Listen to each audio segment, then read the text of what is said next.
Welcome back, everyone. Looks like we're diving into some pretty heavy stuff today, huh? You all wanted to explore the history of class and poverty in America, so that's what we're doing today. Yeah, taking a deep dive. Into this book, White Trash. Mm. The 400-year untold history of class in America. Definitely an eye-opening read, I'd say. Yeah, it's startling how the book uses terms like waste people, crackers, squatters, mudsills even. It's jarring to read today, for sure, Yeah. but those terms were very much part of the language at the time. I know, right? It's like, whoa. It reveals some uncomfortable truths about how class was perceived. It makes you wonder if America ever really had that classless ideal. Right. Like, where did that come from? Well, the book argues that class distinctions were already there from the very beginning. Really? Oh, yeah. Even back in the colonial era. Like, Oh. we have this romanticized image of the first colonists. The Pilgrims, the Mayflower, all that. Exactly. Yeah. But the reality is that many colonists were considered the dregs of English society. Oh, wow. England was dealing with a population problem. So they essentially shipped off people they deemed undesirable to the New World. Out of sight, out of mind? Pretty much. Yeah. Not exactly the noble pioneers we imagine, right? Oh, really? No. And a lot of these early settlers just weren't prepared for colonial life.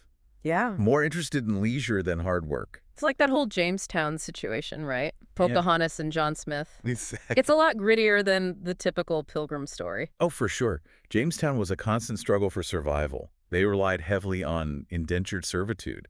It was a totally different world. Speaking of indentured servitude, that's a whole other level of class division, right? Weren't servants practically treated as slaves? Absolutely. They were bound by contracts often for years. Wow. Their lives were completely controlled by their masters. It's wild how the system was crucial to the colonial economy, but it also created this rigid hierarchy. Oh, yeah. Wealthy landowners at the top? So even in the land of opportunity, there was this sense of who held the power. Right. And it wasn't just by chance. The book talks about class being deliberately constructed in the colonies. Liberally. Not just happening organically.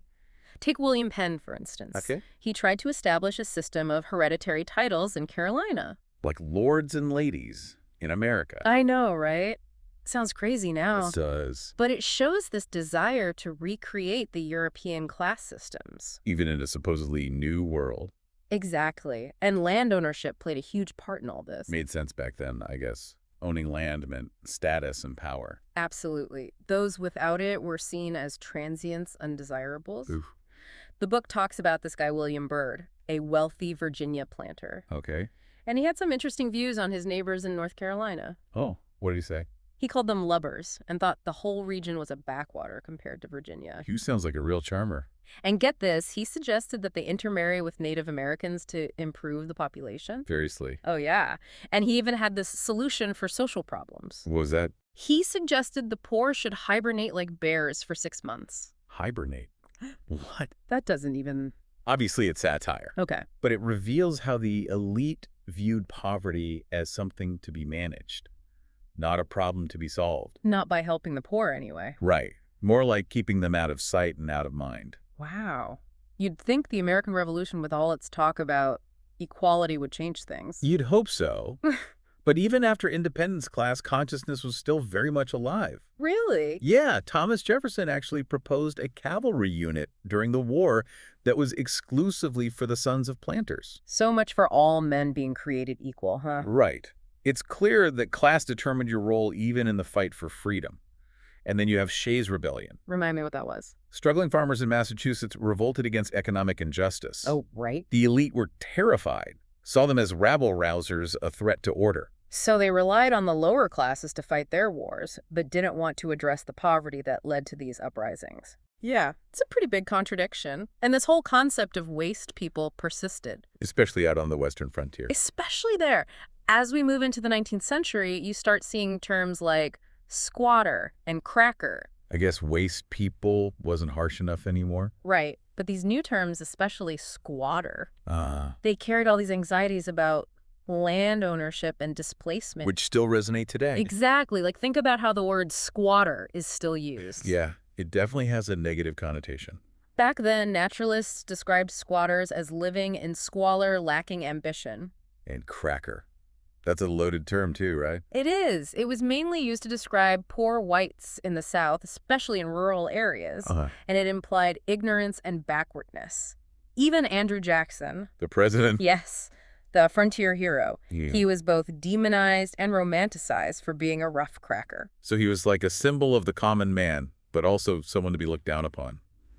It's a strange contradiction. Jackson himself was very aware of how his background was perceived. It's interesting. But he used it to his advantage. Kind of like we see in modern politics sometimes. Absolutely. And as we get into the mid-19th century, Yeah. these perceptions of class get even more intertwined with so-called science. What do you mean? This is when we see the rise of biological determinism. Okay, I'm going to need you to break that down for me. Basically, the idea that certain traits like intelligence and morality were inherited and linked to your race or class. So it wasn't just about being poor, it was about being the wrong kind of poor. Exactly. And this idea of Anglo-Saxon superiority really took hold. Yeah. It fueled all sorts of racist and classist ideologies. This racial anxiety even seeped into discussions about class. Oh, hell. Senator Robert Walker, for example, Oh. he was a big proponent of Texas annexation, Uh-huh. argued it would rid the U.S. of mongrels. Wow, that's pretty blatant. It is, Yeah. but there was also pushback against this thinking. Oh. Hinton Rowan Helper, a Southern critic, Yeah. wrote scathingly about the planter class for exploiting both black slaves and poor whites. So he saw both groups as victims of the elite. Exactly. And even Harriet Beecher Stowe in Uncle Tom's Cabin. The book about slavery. Yes. She divided poor whites into different categories. Like what? Vicious whites, white trash, and those who could be improved through good blood. It seems like even those trying to help the poor couldn't escape these prejudices. It's a reminder that even well-intentioned people can perpetuate harmful ideas. And as we get to the Civil War, Uh-huh. these class divisions become impossible to ignore. You're saying the Civil War was about more than just slavery. Class played a huge role. Absolutely. It exposed and deepened the existing class tensions in the South Union generals like Ulysses S. Grant. Okay. They believed they were liberating poor whites from the planter elite. That's interesting. Right. And meanwhile, the Richmond elite were terrified of social upheaval. What did they think would happen? They imagined their wives becoming servants for Yankee matrons. Yikes. Talk about a contrast. It shows how deeply entrenched these class anxieties were on both sides, even some Union soldiers. Yeah. They were shocked by the poverty they saw in the South. Some even started to question if poor whites were truly Caucasian. Wow. It's incredible how these perceptions of poverty and class shaped the entire war. Absolutely. And as we head into the late 19th and early 20th centuries, Yeah. a really insidious ideology emerges. What's that? Eugenics. I've heard of eugenics, but remind me what that is. It was this pseudoscience aimed at improving the human race through selective breeding. Oh, right. The idea was that traits like poverty, criminality, even feeble-mindedness, Okay. they were inherited and could be bred out. So instead of addressing the root causes of poverty, they blamed it on people's genes. Exactly. And this led to some horrifying consequences. Like what? Eugenics proponents advocated for the sterilization and segregation of those deemed unfit. Including the poor. Yes, the poor disabled people of color. Oh my God. It was a very dark chapter, and these weren't just fringe theories either. Oh no. They influenced public policy. There's a 1927 Supreme Court case, Buck v. Bell. Yeah? They upheld the forced sterilization of a young woman deemed feeble-minded. That's awful. It is. But thankfully, there was pushback against these ideas, too. Oh, good. People like Henry Wallace Yeah. argued that poverty wasn't about bad genes, but about social and economic conditions. That makes a lot more sense. Right. And his perspective started to gain traction as the nation faced the Great Depression. Yeah. That really shattered those myths about American exceptionalism, forced people to confront widespread poverty. Like the Depression was a wake-up call that poverty can happen to anyone. Exactly. It shifted the whole perception. Poverty was no longer an individual failing, but a systemic issue. And it needed government intervention. Exactly. Think about the work of the Farm Security Administration. Oh, yeah. Photographers like Dorothea Lange documenting the plight of the rural poor. Right. Images like migrant mother. Exactly. They humanized the poor and spurred support for social programs. And as we move through the 20th century, these perceptions of poverty continue to evolve. In pop culture, too. Yeah. From romanticized hillbillies to more disturbing portrayals of white trash. So even as America prospered, these anxieties about poverty never really went away. They didn't. And the book brings up Jimmy Carter as an example. President Carter. Yes, he was labeled both white trash made good Mm-hmm. and a symbol of a new South. You can't have it both ways, can you? Right. It's interesting how his background as a peanut farmer from rural Georgia Yeah. became both a source of pride and prejudice. Like people couldn't reconcile his success with his origins. Exactly. And it shows how persistent these biases can be. It really does. The book also talks about reality TV shows. Oh, yeah. Like Here Comes Honey Boo Boo, Right. exploiting and perpetuating stereotypes about the rural poor. Absolutely. Those shows focus on the most outlandish aspects of poverty for entertainment. Like we're supposed to just gawk at poverty. It raises the question, how do we challenge these harmful stereotypes and representations? That's a good question. So even if we don't hear the term white trash as much these days, Right. those anxieties and prejudices are still there. I think so. Class anxieties and scapegoating the poor are still very much alive in our society. It's kind of disheartening to hear that. I know. But by understanding the history of these prejudices, Yeah, we can start to dismantle the systems that perpetuate them. I like that idea. So are we ready to Oh, yeah. dive into the next part of this? Let's do it. All right, so Um, where were we? right. We were talking about how... Oh, yeah. How Mm, even though we might not use the term white trash as much anymore, right. those same anxieties and prejudices are still alive and well in our society. For sure. And it's important to remember that it's not just about overt prejudice. It's about the subtle ways class distinctions are reinforced. Even if we don't realize it. Exactly. It makes me think about that whole post-racial America idea. Oh, yeah. Can we really achieve racial equality when these class divisions, so often intertwined with race, are still so deeply embedded in our history? That's a really good question. It makes you think, this whole deep dive really highlights how the legacy of class prejudice and racial prejudice, Yeah.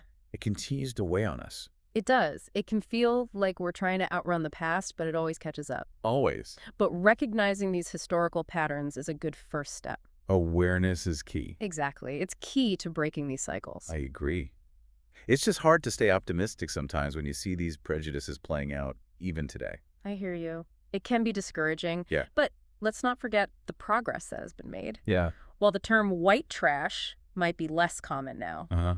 the book argues that the underlying sentiment has just changed forms. So the language has changed, Right. but the attitudes haven't. Right. Even seemingly harmless terms like redneck can carry a lot of baggage. True. It's used to stereotype rural whites as ignorant, intolerant, even violent. And those stereotypes have real-world consequences. Yeah, they shape perceptions and influence policy decisions. It's like a self-fulfilling prophecy. Oh, yeah. If you constantly tell a group of people they're inferior, they're going to start to believe it. Exactly. We need to challenge those narratives and see the humanity in every social class. Okay, so we've covered a lot of ground here, from colonial times to today. We have. What stands out to you as the most significant takeaway from all of this? For me, it's how persistent these anxieties about poverty and class have been. Throughout American history. Since the very beginning, there's been this fear of the other, the so-called unproductive members of society. He is a threat to order. Exactly. And we see those anxieties reflected everywhere. In laws, in pop culture. Everywhere. While the specific terms and manifestations change over time, Yeah. the underlying sentiment is always there. Like a cultural DNA we can't escape. Makes you wonder if these class distinctions are so deeply embedded. How Yeah. can we ever really overcome them? Can we create a society where everyone is treated with dignity regardless of their economic status? That's the challenge. Yeah. And it requires us to confront our history head on. We have to dismantle the systems that create inequality. It's a daunting task, It is. but I believe it's possible. I like your optimism. And speaking of challenges, the book ends with this thought-provoking question. Oh, yeah. If Americans have repeatedly reinvented class distinctions, Right. what forms might these distinctions take in the 21st century? That's a great question. We have to look beyond the obvious markers of class. Like income and occupation, Exactly. Think about the more subtle ways class is constructed. like access to education, healthcare. Yes, and cultural capital, too. It's not just about how much money you have, but about the opportunities you have access to, And how those opportunities are distributed. often unequally along class lines. Exactly. And it's Yeah. all masked by this myth of the American dream, Anyone can succeed if they just work hard enough. which implies that if you're not succeeding, it's your own fault. Right. It ignores those systemic barriers to upward mobility Exactly. So how do we break down those barriers? and create a more equitable society. That's the big question. The first step is acknowledging the problem.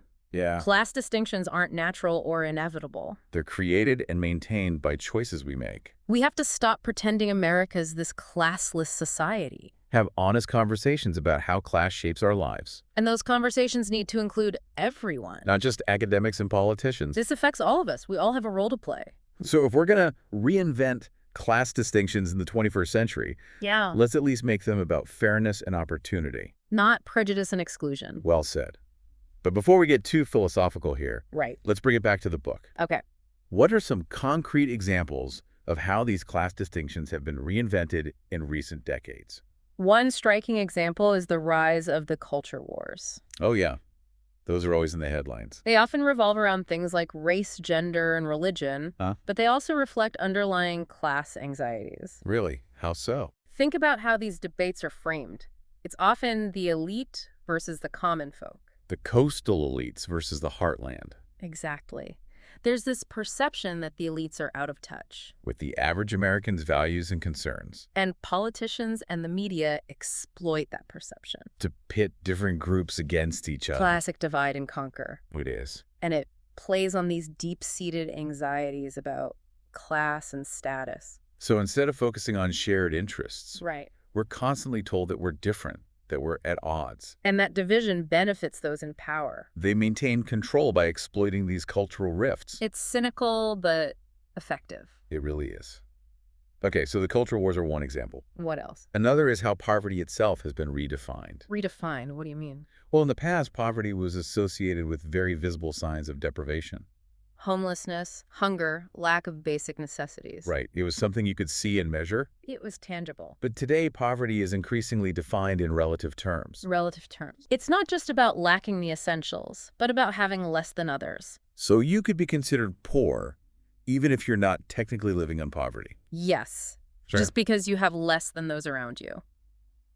That's an interesting shift. It is. And it has some implications. Like what? Well, poverty is no longer seen as a fixed condition, but rather as a fluid, subjective experience. So you could be poor one day and not poor the next. Depending on who you're comparing yourself to. Exactly.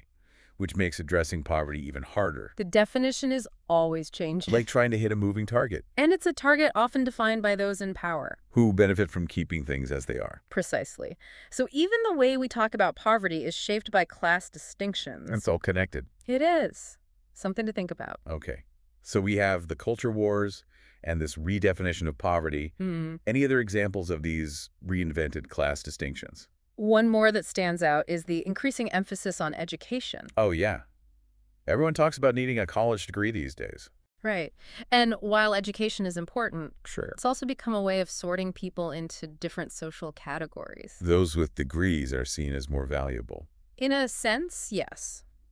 They're often perceived as more intelligent, more sophisticated. And those without a degree are. Less than. Yeah. It's an unfortunate implication, but it can have real consequences. Oh, yeah, I bet. It affects hiring practices, social interactions, even access to opportunities.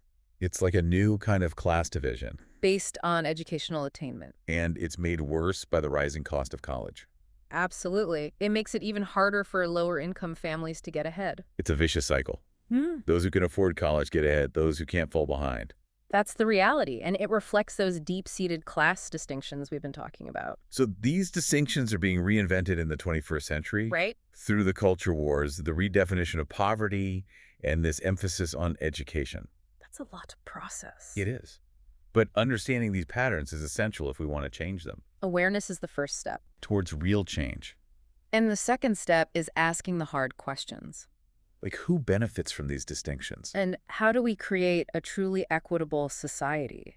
Those are the questions. Yeah. And I hope our listeners keep thinking about them Me too. long after this deep dive is over. These aren't just academic questions. Right. They're about who we are as a nation. Well said. Yeah.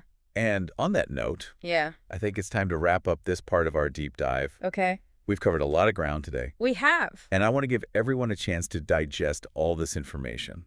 Makes sense. We'll be back soon to finish up this exploration of class and poverty in America. Looking forward to it. But we're not done yet. We still have so much more to uncover in this 400-year history of class and poverty in America. Yeah, we've barely scratched the surface here. There's still so much more to explore.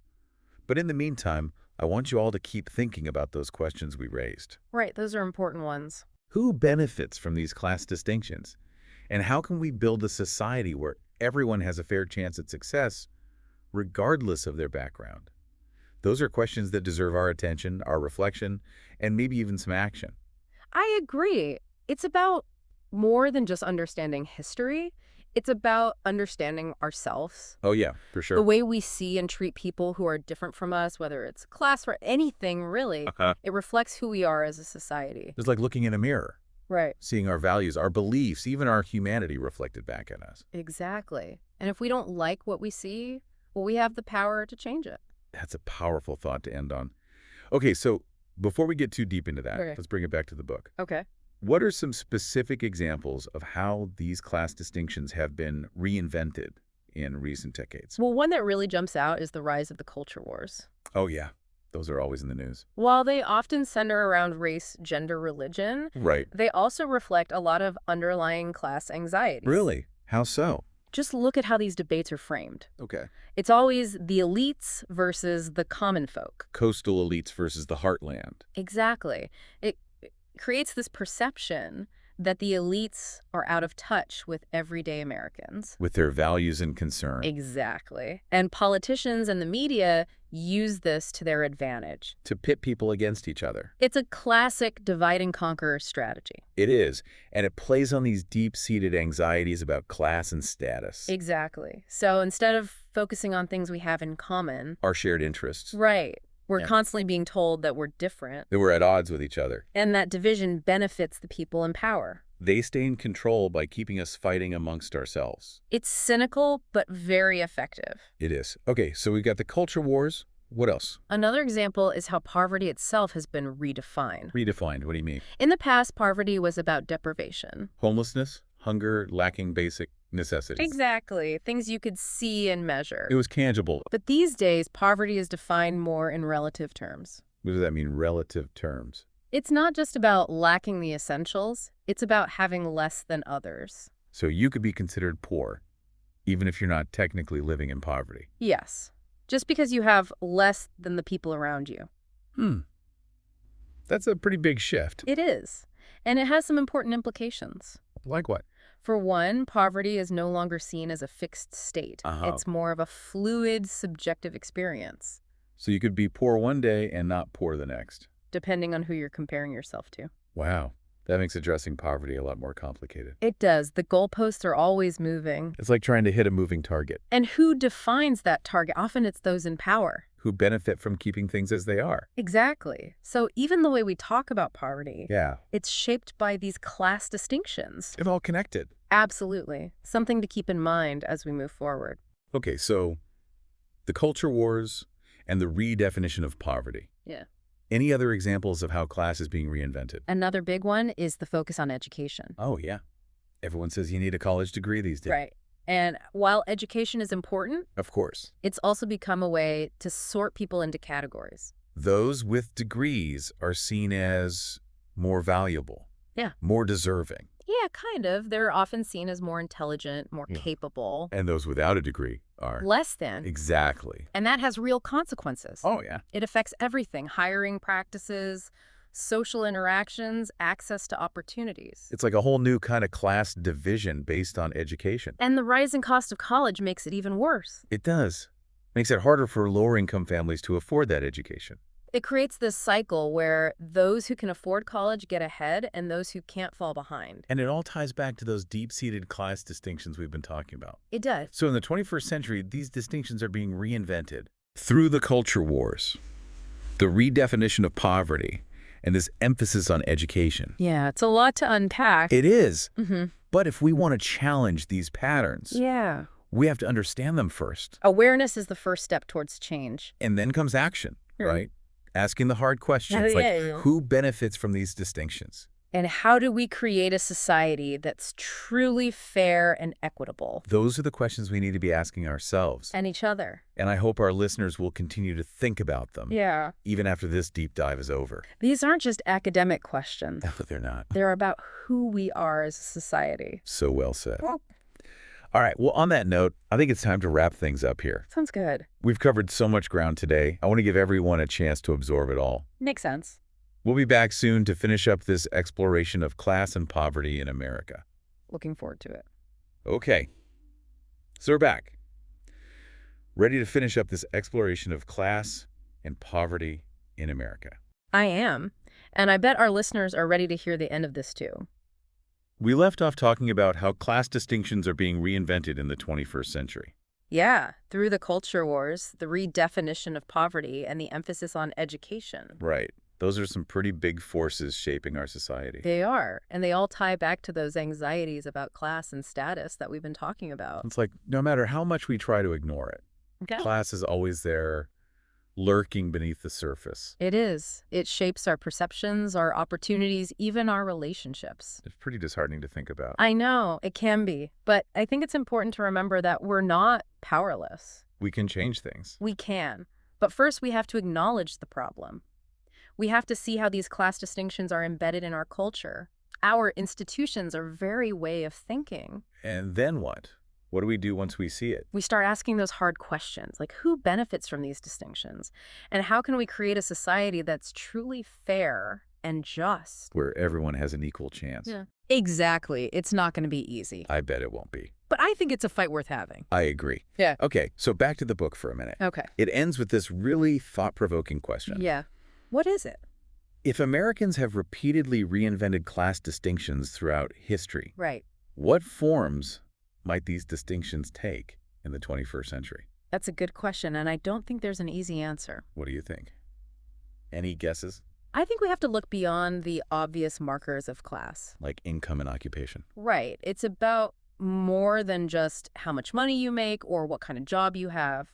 So what else? Think about things like access to healthcare education technology. Those are important. They are, Yeah. and they're often distributed unequally along class lines. It's like even in a supposedly classless society, Yeah. there are all these hidden barriers that prevent people from getting ahead. And those barriers are often invisible to those who benefit from them. It's a tough cycle to break. It is. But I think the first step is awareness. Hmm. We have to see those barriers. Call them out. Exactly. And then start working to dismantle them. Okay, so we've covered a lot of ground in this deep dive. We have. From colonial times to the present day. And we've seen how these anxieties about class and poverty have shaped our history and continue to shape our lives today. It's a complex issue. It is. But I think understanding that history is crucial if we want to create a more just and equitable future. I agree. Knowledge is power. It is. And I hope this deep dive has given our listeners some food for thought. I hope so too. These are conversations we need to keep having. Absolutely. So on that note, I want to thank everyone for joining us on this journey through the history of class and poverty in America. It's been a pleasure. It has. And a big thank you to you for sharing your insights and expertise. My pleasure. And to our listeners, keep those questions we talked about in mind. Keep questioning, keep learning, keep pushing for a better world. Because the deep dive doesn't end here. Take what we've discussed today and let it guide your own exploration of the world around you. The more we understand our history, the better equipped we are to create a future where everyone can thrive. That's what we're all striving for, right? A more just and equitable world for everyone. Absolutely. Well said. Until next time, keep diving deep and keep asking those tough questions. And remember, change starts with each of us.